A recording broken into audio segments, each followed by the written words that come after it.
The following program is intended for teenagers, young adults, and their parents.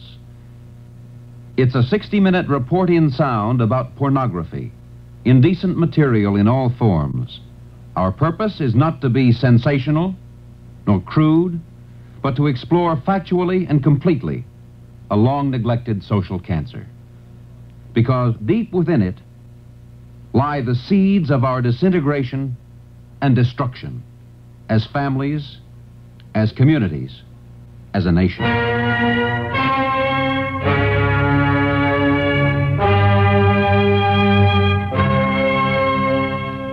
Pornography, the business of evil. A special report from WBZ News, compiled and prepared by your reporter Jerry Landay, with additional research by the WBZ News team under the direction of Paul Altmeyer, and told in detail, in their own words, in their own way, by some of the people who know best about pornography, as a racket, as a disease, as a way of life, and for the men who sell and produce it, as a marvelous way to make a buck. I think they're about as low down on the totem pole, as the expression goes, as you could really get. There's on a par with a pimp. They're on a par with a narcotic pusher because their whole aim is degradation and the ruination for a fast buck. They have no scruples. They have less scruples than a good thief.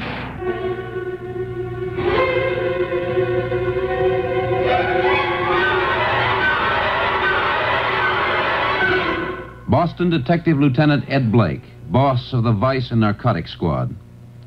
For some time, the Federal Bureau of Investigation, the postal authorities, the state police, the office of Middlesex District Attorney James O'Day, Lieutenant Blake, and his Boston Police Vice Squad have been waging all-out war against smut merchants and their stooges in the greater Boston area. It's the shocking disclosures revealed in this drive which has served as a spark for tonight's report.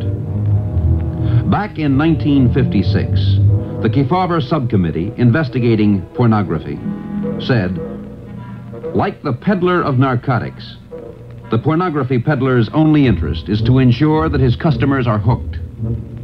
He knows that once they are hooked, they will continue to pay and pay. A new kind of addiction. From Middlesex County Assistant District Attorney John Powers, definition of pornography. Well, our formula basically to the offices involved is we are not interested in art studies or sunbathing magazines. We have as a starting point sexual relationships working backwards through perversion. Another law enforcement officer has a much broader definition of pornography. Captain Joseph Cummings of the Boston Police Force, the man in charge of youthful offenders. The decent, indecent literature. In other words, your girly books. The girly books that leave very little to the imagination. And the pitiful part of it all is that every juvenile we come in contact with, whether it's male or female, seems to have some of this junk in either his or her pocket. It's ironical that some variety store owner or some bookstore owner can decide whether or not your child shall have them, and his only measuring stick is whether or not the kid has the money to buy them. Often, says Captain Cummings, it's milk money the kids are spending. We must point out the magazines Joe Cummings talks about are sold legally on many newsstands. Anyone can buy them. They are generally expensive. Their purpose is obvious. They deal in sexual curiosity and vicarious sexual experience. They sell love potions, books on how to be successful in sex, brasiers and panties for the female who wants to dress the way those Hollywood females do, the ones who always get their men. Magazines which play on the unformed sexual curiosities and outlets of the young, the frustrations and disappointments of the old. They are legal, but in perusing them, D.A. Powers helps you read between the lines. There are several national offbeat magazines which encourage home photography And usually the way it works is an individual will take a picture of a lady who is probably not completely clothed and will send it to the magazine. And usually they send a letter along. Dear so-and-so, this is a picture of my wife, who is my favorite model and the mother of my 18 children. I think she's very attractive, and I'm very proud of her. And for those of your readers who would like to see more of her, we would like to hear from you. This sort of thing is sent to the magazine with a photograph. The individual throughout the country who would like to see more of her then correspond with the magazine to obtain the name and address of the individual who inserted the article.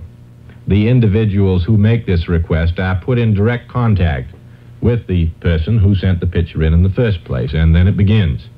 The correspondence goes back and forth, and the photographs, which originally started with a semi-clad female, reduce themselves down to an unclad female, and it doesn't take too long before straight obscenity and pornography is going through the mail's direct first-class mail.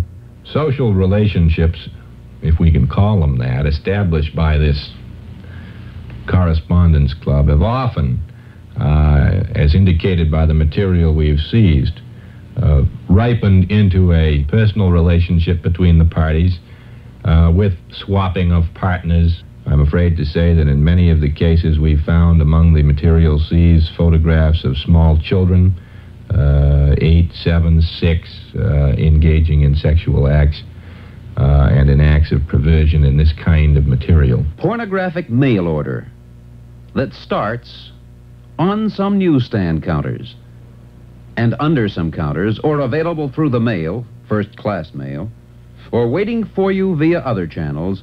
There's what the peddlers like to call the real stuff. I've seen the books themselves, little pamphlets in the books there about a man and a woman going through their actual intersexual course there. This is a 14-year-old boy at the Youth Detention Center, Roslindale, Massachusetts. Some of the records one of a number we talked to. These regular 78 RPM records that they got. Well, those there, they tell about a guy picking up a girl and all that, and they buy a bottle of booze there, and they go up to a room, and they go through the whole thing of the sexual intercourse there, too. And they explain all the actions and all that. Where would you generally buy the records? Well, the records used to be sold in regular record shops under the counter. From what the prices on it that I gathered from, they go from $10 to $15 a piece for a record. The books, I mean, you can get 5 of them for $1, something like that. And the pictures are nothing. You can pick them up 15, 20 cents, something like that. You can always buy the pictures easy. We learned more from another boy at the detention center, talking freely to me and the chief psychologist of the Youth Service Board, Frank Kelly. We learned about some novel decks of cards, for instance. Oh, that deck will cost $3. Is it a deck of playing cards? It's a regular card, but like the king and queen, all that, like they have pictures of different, different cards. There's a different picture. Dirty pictures? Yes. And pictures I never even thought of seeing. Seeing on those cards. They've given you ideas that you had never even thought of before. Yes. I never thought of doing things like that, showed on the pictures here.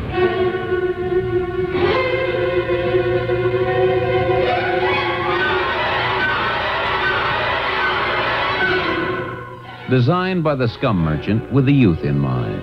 For $3, modern sex education in 52 novel and interesting variations. Instructive for young, informative minds. The smut merchants are smart. They may be destroyers, moral bloodsuckers, but they design their products well. For kids, playing cards, $3. Still pictures, 15 or 20 cents a piece, maybe up to $1. Phonograph records, pamphlets, and especially ingenious comic books. A favorite with the younger set at a price the kids can manage to scrape up. And for the adult, with a hunger for the unusual, the different, more expensive still pictures, perhaps as high as 4 for $25. Books, pen and ink drawings for connoisseurs of artistic technique, even statues, statuettes, metalwork, and the real money item. We have black and white film, then we branch out into color film, and then we branch out into color film with sound. We found it can sell for as high as $50 a reel. Lieutenant Blake's raids have collected a potential fortune in party film. And as Assistant District Attorney John Powers indicates, all of it, film, pictures, books, all of it, has but one aim: to degrade, to debauch, to defile the human being as utterly and completely as possible. This is what gives some people pleasure. This is what educates some teenagers for responsible adulthood. Material depicting the sexual act and depicting as many varieties and alterations and approaches to the sexual act as the mind of man can conceive. And there is a large volume of material which is being circulated, which involves chainings, beatings, knifings, all of the masochistic material that you would find in a glossary of abnormal psychology. When I was over at this girl's house, you know, there was about 10 of us, you know. Each one of us had different girls, and she went downstairs in our brother's basement there. She brought up all dirty books. All started reading them, you know. And that night, there was this girl, this kid, was raped for rape. She didn't willingly. And so I think he got his idea from that book that night. This is not an isolated case, as you'll hear later. In terms of the volume in Middlesex County alone, in the course of our investigation, which has now taken a little bit over a year, we have seized and destroyed approximately $250,000 worth of material. We are headed towards the 300,000 foot mark in obscene motion pictures, both 16 millimeter, 8 millimeter, black and white and colored. We have seized at least 100,000 still photographs which are obscene, and a large number of books and pamphlets which are obscene. Those have been destroyed. Over in Everett and in Malden, in two raids which our office ran, we had to literally use trucks to move the material. I remember one of the interesting problems I had was trying to line up enough station wagons to get the material over to court for the trial. In 1956, the Senate Subcommittee of the Judiciary, under the chairmanship of Senator Estes Kefauver of Tennessee, did a fairly extensive study on pornography nationally. They indicated, and the Postmaster General has since confirmed, that the Smut racket, the national syndicated Smut racket, grosses approximately $500 million a year. I'll tell you, the market is not confined to teenagers, and it's not confined to any social or economic group or any race, creed, or color. We found it in the wealthy homes. We found it in the workaday homes. We found it amongst children. We found it amongst the illiterate. It knows no barriers as far as social or economic standards are concerned. On the Back Bay, Beacon Hill, the lower end of Boston, the so-called South End, we've had our arrests and seizures irregardless of the area. The obscene motion picture costs money to buy. In about 85% of the arrests that we have made, the people who have been purchasing the material are individuals that are earning over $10,000 a year. And what goes for the customer goes for the leech who lives off him. The producers, well, let's put it this way. A man who has a good position and lives in a very fine neighborhood.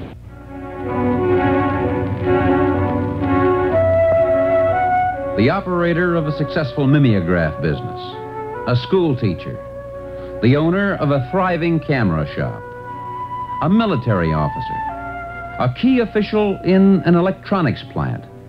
The pornography racket is perhaps one of the most democratic going. You don't have to have a criminal record to get into the business. And to satisfy your weakness, the only requirements you need to be a customer are you must have the price And you must know where to get it. Well, it's like everything else. You'd find them through channels. You'd make inquiries, you'd make discreet inquiries at various places, bars, cafes, and you'd send out feelers that you were in the market. And especially if you could show that you were ready to spend money, eventually you'd make a contact.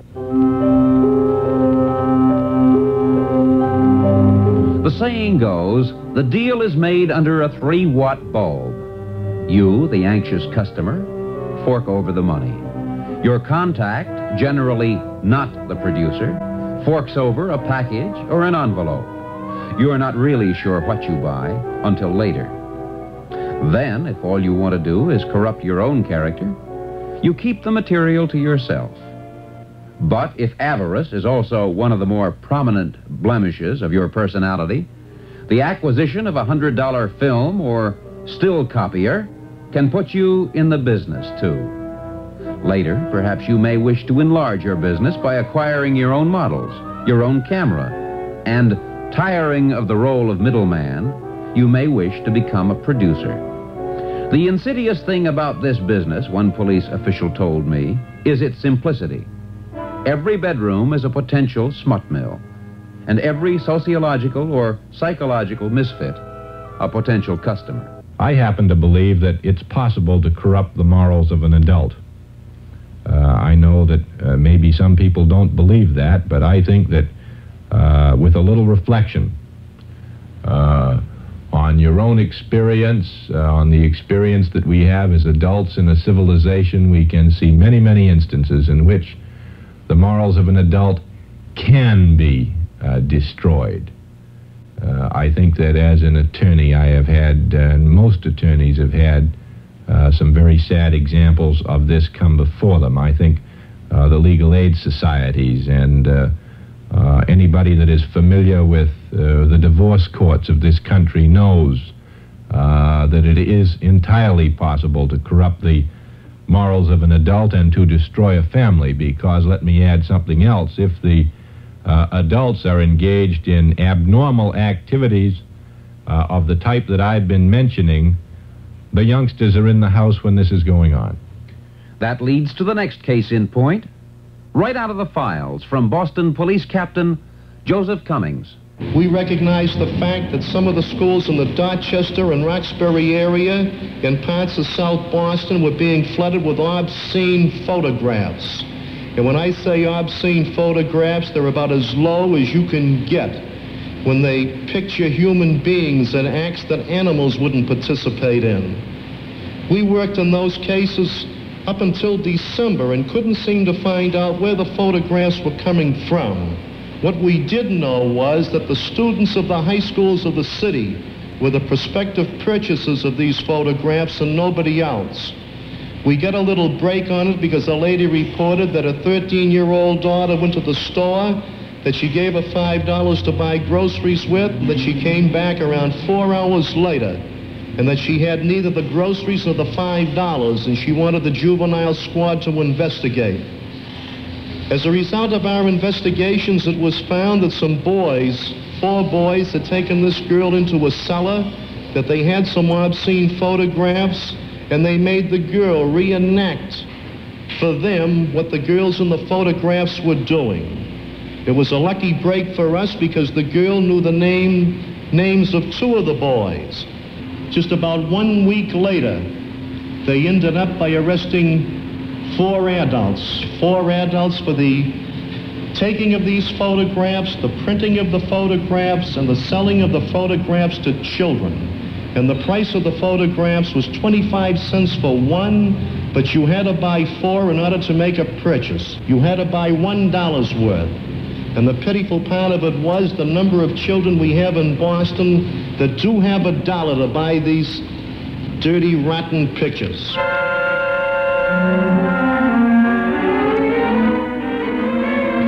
They have the dollar, or as 2 teenagers told me, if they didn't have it, they could get it. Say like their parents will give them, a couple of bucks to go to the movies or go someplace instead. They might not go to the movies and buy these books and go over these girls' houses or something. And if they can't get it that way, if their mother doesn't give them money, they can probably go around, you know, getting it off newspaper boys, beating up kids and getting it or something. I've seen a lot of kids say there's a vulgar guy or, you know, like kids in a car, you know, selling newspapers, just grab their bag and run. Why? Why are some kids willing to steal and to rob to meet the price of smut? Well, you know, like, sometimes, you know, like, they get this girl that isn't too dirty, and if they show her the books and everything, you know, she'll get all shook up, you know, and, you know, this it might be a first, a second time, or whatever it is, you know, it might just get her started, you know, and then that's probably why some of these kids buy it, you know, because some of these girls aren't too dirty, and if they show them that, well, anything can happen then. Anything can happen, and often does. Assistant District Attorney John Powers. A father who had in his possession obscene motion pictures undertook to introduce his daughters. I believe there were 3 or 4 of them, the oldest of whom was well under 16, to the relationships between man and women by showing them this kind of material. It was a short step from that introduction to an incestuous relationship being established in the family. This unfortunately branched out among the young girl's girlfriends into a neighbor's family where the same pattern was set up, and the unfortunate victims of this kind of operation, the young girls involved, were thus led into a completely unnatural and immoral relationship and didn't even know that it was wrong because the pictures were in the homes of the parents, and this apparently in their mind was perfectly all right. I'm very happy to say that the 2 individuals involved are both in Walpole, and I can assure you that they will be there for some time to come.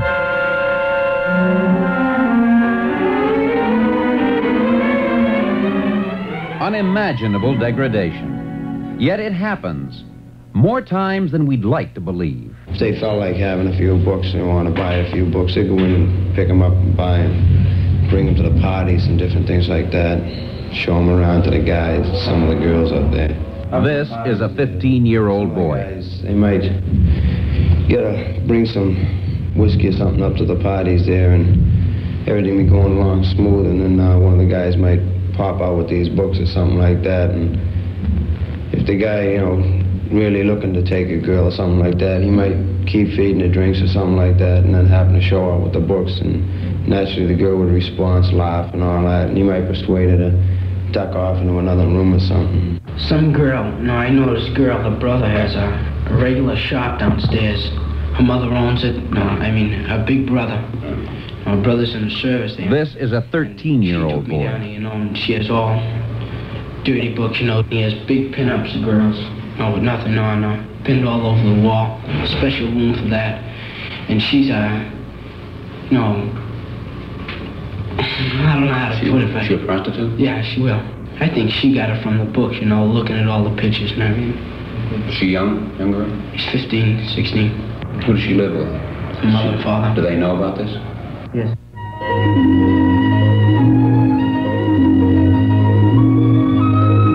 An unavoidable line in much of what you have heard. It's simply this. In the words of that Kefauver subcommittee report, the callous disregard of the moral law by an older generation visits its sins upon the generations that follow. The adults who produce the filth, the adults who refuse to satisfy their children's normal curiosities through embarrassment, the adults who callously display their own promiscuity to their young, the adults in whose pants pockets or dresser drawer the curious child finds pornographic materials, big people with unfortunate tastes, big people who leave one legacy for their heirs, to drag them down to degradation together, and in some cases, to make a big buck while doing it. I used to hang in this store. There there was this guy in there. He used to come in there, see. This guy looked kind of creepy, like. He used to just be sitting down talking. He used to come over and start a conversation with us. He used to tell us a couple of jokes and everything, so started to know him. And then later on, see, this guy, he got some kind of movie projector or something too, you know, and he used to get a lot of these books from France and, you know, things like that. So we were sitting down in this booth, you know, there was 4 boys there. We was all having a coke, we was having a cigarette, and we was talking, you know. I mean, he came in and sat behind us. One kid comes up, he goes, wow, he goes, ain't Jane Mansfield beautiful, you know? So, you know, all of us agreed the woman is beautiful, so he turns around and he says, I know Jane Mansfield personally, you know? I mean, that did sound interesting, like he knew the movie actress and everything. He goes, well, I used to go with her, you know, and then he used to say, well, I can even get you some pictures of her. You know, that is how we started our first with the little things, you know, the pictures. Like, I don't know, I think maybe they used to, maybe in some of the books they sell them pictures or something like that, you know, so that is how we started. And the kid, you know, some of the kids said, yeah, you know. Then after that, what, he's want to buy some books too? He goes, I got some good storybooks and everything. And I did how I think, you know, I started around my way. There used to be about 100 kids in my corner then. So I'd say about 40, 50 kids bought him, you know. He used to charge $3, $4 a book or something. I'd say you made some money then, wouldn't you? Yeah, I'd say he made quite a bit.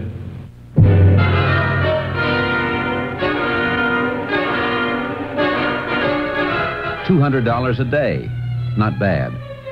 We learned of one peddler to kids who took in $1 million a year. Just one man. We heard of another peddler who averaged $300 a week. A parasite, getting rich off the young blood and the undirected new feelings of curious and often uninstructed adolescents. What can you say about such adults? You could echo the words of J. Edgar Hoover. A peddler, he says, who assaults our children's minds is as clearly a sexual offender as the man who molests a child's body. What might you say about a ruthless purveyor to the immature desires of a young boy or girl? You might echo the feelings of Superintendent Frank Maloney of the Youth Service Board's Detention Center for Boys. It must be a terribly lonely life that they live when the normal mores and accepted social code that most of us live by cannot fill their lives. Society pays an expensive price for the peddler's loneliness. I think that these are people, and particularly this group, who, because of their own needs, many cases perversions, have to reassure themselves that there are others in the world who have similar problems. And the way in which they do this is through the passing of this type of material and the seduction through it of children. That from Chief Psychologist Frank Kelly of the Youth Service Board. Well, there's some kids, like, they'll go in town and meet the person who's selling all this material and everything, and they'll hook up with them, and they're supposed to get, like, you'd say, a commission from the guy for every book that they sell. So those are mostly school kids that go to, like, junior highs and high schools and things like that. They'll take them and sell them in there, and to the kids, distribute them around to the kids in there, and walk away with money in their pocket thinking that they're making it easy. Like down the corners where I used to hang, the kids used to have it done there. I've gotten some of the pictures before through kids, but I never bought it. They were given to me by other kids when they had it. They didn't want it anymore, and afraid that they get caught with it, so they gave it to me, and I took it and just passed it on like someone else. It's like a tree that's been blown by the wind. The leaves fly in every direction, and once they've scattered, it's almost impossible to gather it all up again. In the cases which have passed through District Attorney O'Day's office since he took office in 1956, approximately 70% of the cases involving youngsters engaged in immoral activities have been cases in which the youngsters have been found in possession of this obscene material. For those people who may not believe that it's improper to have this material in their home, I would like to cite a couple of quick instances, if I might. One of them happened in, again, one of the larger cities in Middlesex County, where a parent had in his possession a 16-millimeter roll of obscene film, motion picture. The youngsters got a hold of it, these were high school youngsters, and started showing it to their friends throughout the high school and the city involved. In a similar instance that happened just outside the borders of the county, the youngsters bought a roll of 16-millimeter obscene film from a candy store for $50, which they saved their lunch money to buy. They took it, showed it for $3 apiece to their fellows, and at the time the police apprehended them, they had actually used the proceeds to purchase motion picture equipment, and had commitments from several of the teenage girls and boys to act as models. They were going to go into the business themselves. We have also found an unfortunate pattern among youthful suicides that have taken place in our county of this obscene material being in the possession of the unfortunate victims. That from Assistant District Attorney John Powers. And this testimony from Dr. George Henry, the professor of clinical psychiatry at Cornell University. Children can be sexually perverted by looking at, studying, and by dwelling upon photos of this nature. Exposure to obscene and pornographic material is an important factor in the increase in sex crimes, and violence and murder could be an outgrowth of exposing an adolescent to obscene material.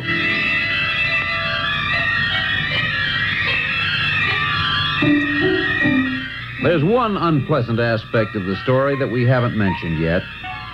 Where there are smut producers, there are those who will pose for their products. Men and women aware of a still camera or a motion picture camera or a microphone performing acts of absolute debasement. Who are these people? The female participants are usually identified either at the time or later upon investigation as prostitutes. And the male participants are procurers or pimps. And in getting into this thing, it's a question of a fast buck. They're doing nothing that they haven't done many times before, but now they've just recorded it. This time, they've just recorded it. We heard the story of a photographer convicted of producing smut pictures. He paid his female models $25 to pose. He boasted to police, "My trouble wasn't getting women to pose, but chasing the line away from the door." Teenagers often pose, too. For some, the reasons are the same. For others, one of the worst ways that they are recruited for this game is by the use of alcohol and narcotics. The young 15-year-old girl, a parolee of ours, who was returned to a foster home situation in which she had been adjusting quite well. However, she had really not been in this home long enough to have compensated by any means for the severe traumatic earlier life that she had experienced. And during the course of her stay there, she came in contact with an adult who seduced her, literally, into posing for these pictures by having her come to his room. And after giving her several drinks, and later, as she claims, giving her some narcotics, she did pose, and she posed rather willingly for him. And later, a young boy her own age was introduced into the situation, and she and the boy posed in some very lewd movie scenes. listen to one of the women who know best about women behind bars. She's in charge of female paroles for the Youth Service Board, Miss Gertrude Tannehill. I know of one instance in which a very young girl was lonely. Nobody cared very much about her. She wanted some attention, and for some reason she was approached and asked to pose. She did so. She got $15 for it. This girl posed for two reasons. One, because for the first time somebody was paying attention to her, thought she was kind of nice, and secondly, and not to be overlooked in her instance, money. She came from a broken home in which there was economic deprivation, and the money was important to her.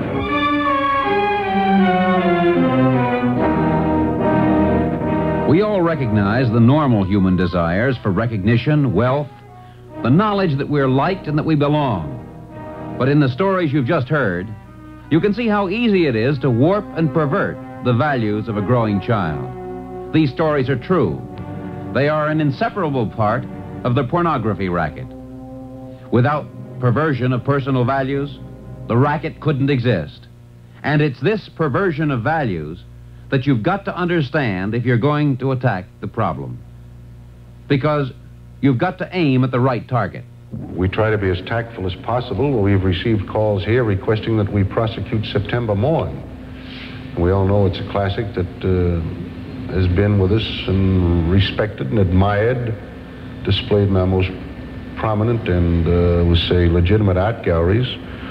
All our art museums in this country and in foreign countries have nudes on display. I believe it's a matter of presentation. In other words, how the thing is exploited. Nudity itself, we don't quarrel with it unless it's exploited in such a fashion that it's obvious as to what the intent is. You've got to aim at the right target. That's Lieutenant Blake of the Boston Vice Squad, a realist with all that he's seen, and yet a sensitive human being. There is a place in Boston today where a woman, nude and in plain view of young men and women, stands fully exposed. They watch her and they outline the impressions of her on canvas or on paper. We took our microphones there, a figure drawing class at Boston University. Its tutor, Professor Carl Fortis, an accomplished artist. In reporting on the evil of smut, it was vitally important to understand why what was taking place in Professor Fortis' class was right, proper, and of value to the human race. The answer lies in why the working artist is interested in the nude. He's concerned with a permanence. He's concerned about making a statement of something. For an artist to paint a gasoline pump would be very important. It's part of this particular machine age. It would make a very good record. But think of it in terms of, say, another 50 years from now, when there will be no gasoline pump. Someone will put a pill in the back end of a tank, and the gasoline pump is going to become an obsolete, archaic object. The human figure is not that. The human figure does not change. And when I say the human figure, I don't want to just keep it down to the human figure. The tree, the sky, these are elements that are, in a sense, almost unchangeable. They can be looked at in different ways, they can be painted in different ways, they can be conceived for different circumstances, but basically, this is the difference between the gasoline pump, which is an ephemeral form, and the human figure, which remains constant. Take the same thing as a starting point, the human body. The artist uses it for good, the pornographer for evil. It's all a matter of intent, all a matter of motive. Something as simple as water, which is a fundamental thing which everybody needs and uses. And for water which can relieve your thirst, if you put 6 inches of it in a bathtub, you can hold somebody's head under it and kill them. If you research the problem of pornography, you suddenly find it has carried you into other areas, into other crucial problems of American morals and society. And you find you must be concerned about them all. Unless we recognize that pornography is not only a causative stimulus for weak personalities, but a symptom of other, larger social weaknesses as well, if we fail to understand this, then we fail to grasp the whole story. Let's look at some of those larger problems we're talking about. A minute ago, we mentioned water. It can be good, and it can be bad for us. When is a nude figure good? When is a nude figure bad? We tried to explain it, but in our own lives, many of us don't really know, because in America, so many of us are forced into being hypocrites. Case in point, in Europe, where sexual attitudes are freely discussed and more frankly accepted than here, much pornography is produced. But WBZ News London reports that little of it is sold in Europe. Most of it is produced for the United States. Case in point, in this country we frown legally and outwardly on extramarital relations. And yet we run to the movies to see Brigitte Bardot in a film about extramarital relations. We're embarrassed to talk about sex to our children, yet we tell smutty jokes at mixed company in the neighbor's house. Does all of this have anything to do with our pornography problem? Director C. Frederick Brown of the Massachusetts Society for Social Hygiene. Well, I think in America we have kind of a pattern of repression of sexual feelings, and we have kind of a superficial morality code. Our legal definition of sexual morality is very strict. I think the simple repression and the taboo on sex makes it more exciting often.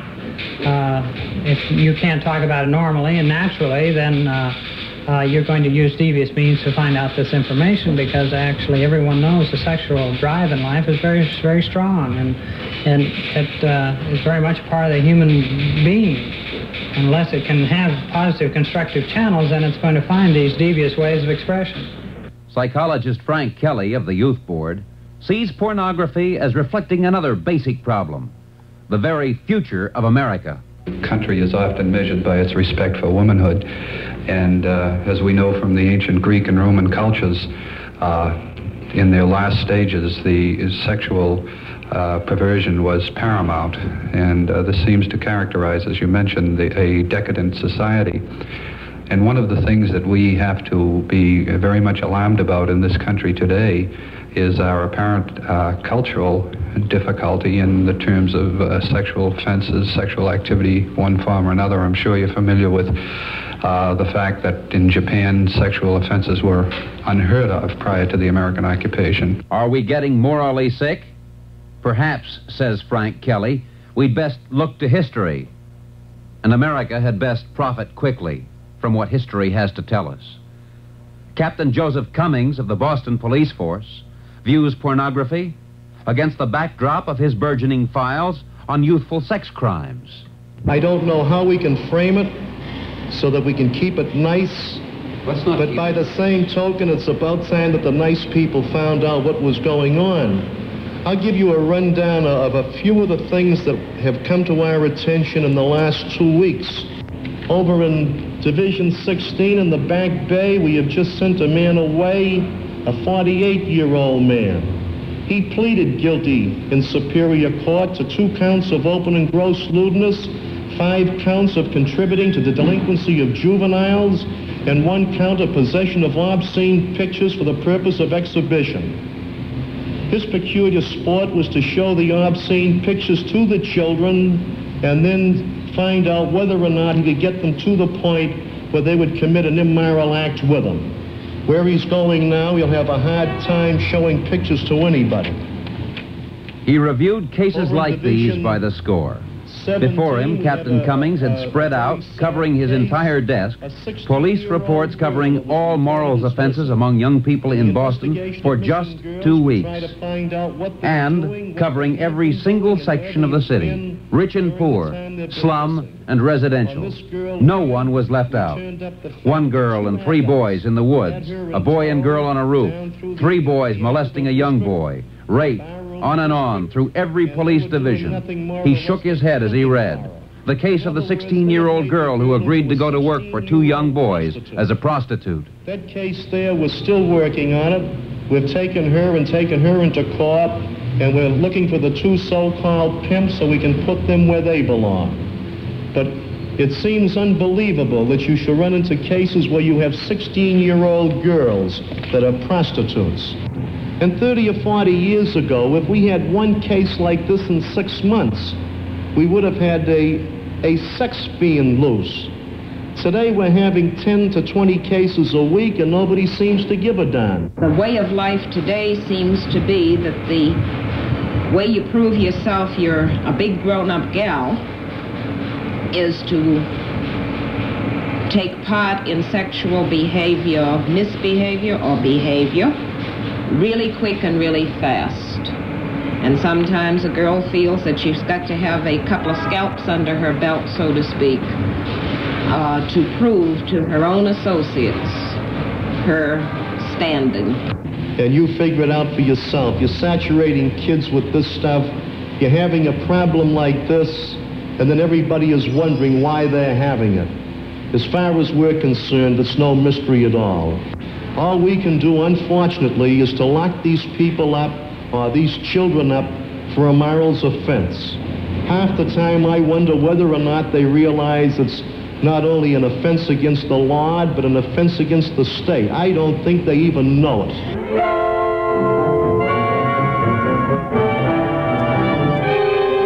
And an offense against themselves. Why? The reasoning mind of a young boy or girl often covers the shortest distance between 2 points. They look to adults for respect and authority. If adults sell them smut, or own it, if smut material depicts adults behaving obscenely, then it must be all right for children to behave that way too. What Captain Cummings says, J. Edgar Hoover says. An overwhelmingly large number of sex crimes is associated with pornography. We know that sex criminals read it, are clearly influenced by it. Sex crimes are on the rise, he says. I believe that if we can eliminate the distribution of such items among impressionable school-aged children, we shall, he concludes, greatly reduce our frightening sex crime rate. I got a kid brother, and I never want him to get his hands on stuff like this, so I don't want nothing to do with it. I don't want, my friends where I hang around, they shouldn't have anything to do with it anyways. The way I feel about it, neither of us should have anything to do with this type material. To get rid of it, and get rid of it for good. This is all I got to say. If you're smart, you're just going to screw yourself up if you pardon my expression, That's the wrong thing. It's going to start giving you these ideas in your mind. Before you know, you might even turn around and end up being like one of these guys here. It's the wrongest thing in the world, I think. That's like almost like playing with dope or something, Like once you start there, I think, well, if you try and stop your diet or something like that is the wrong thing. Altogether the wrong thing.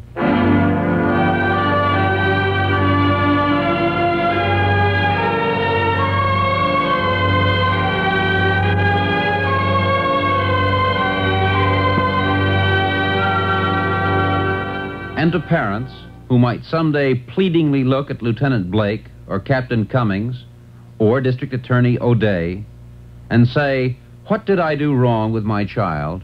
Where did I fail them? Some guidance in advance from sociologist C. Frederick Brown.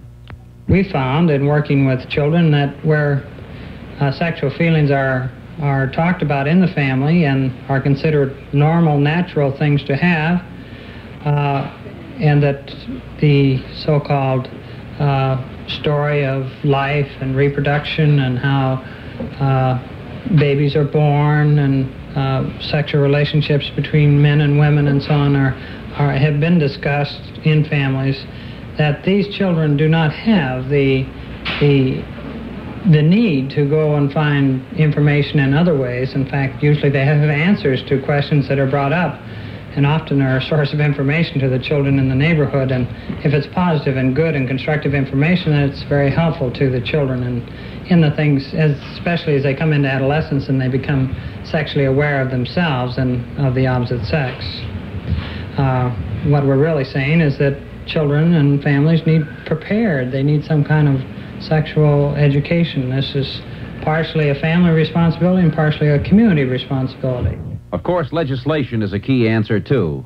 There's a tougher law on the Massachusetts books now. It was sponsored by District Attorney James O'Day and was approved recently in the legislature.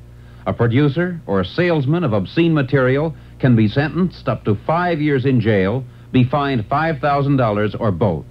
The Federal Bureau of Investigation and the state police maintain their vigilance for the shipment of obscene material from one state to another. The Boston Police and other local law enforcement agencies continue to wage war against the pornographers on the home front. Solicitation of youngsters by mail still remains a problem.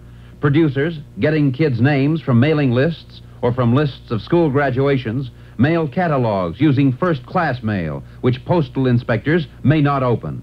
If an order is placed, the material soon follows. However, there's a drive on now in Congress to ease postal inspection restrictions to help combat obscenity in the mails. And meantime, the postal inspectors are able to get many convictions for the passing of pornographic material in the mails. Still, The chief weapon in the war against the smut merchants and their campaign of profit through degradation is you. You are the chief weapon for many reasons. From Assistant District Attorney John Powers of Middlesex County, here's one reason. The way the general public can help is so simple that most people don't understand it. If you know where there is any of this obscene material,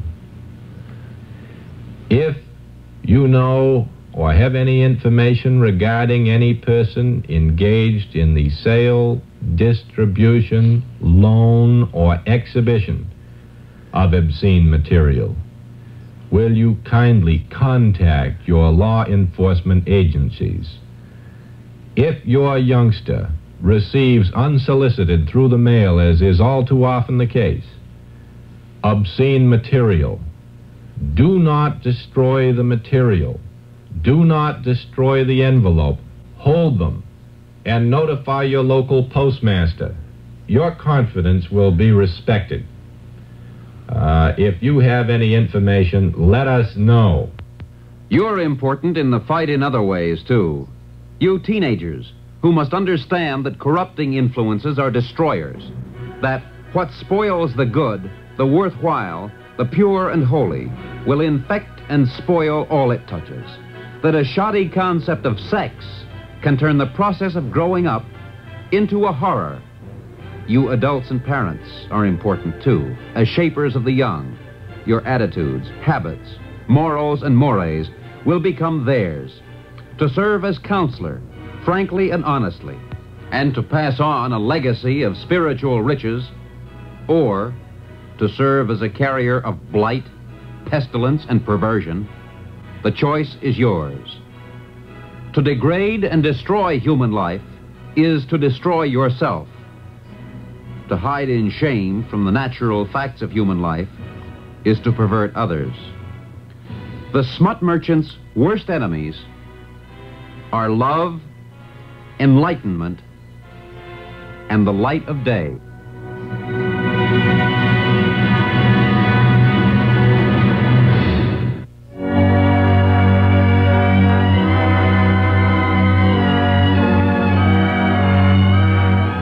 This special report on Pornography, the Business of Evil, has been a project of the WBZ News Department. Compiled, written, and reported by Jerry Landay, research assistance by Paul Altmeyer. Production and music coordination by Chuck Williams. Overall supervision by General Manager Paul O'Friel and Program Director Mel Bailey. WBZ technical facilities by Norman Graham, Lou Barkas, Les Travers, John DeTroya, and Cal Maddox. Technical supervision by Charles Vassell.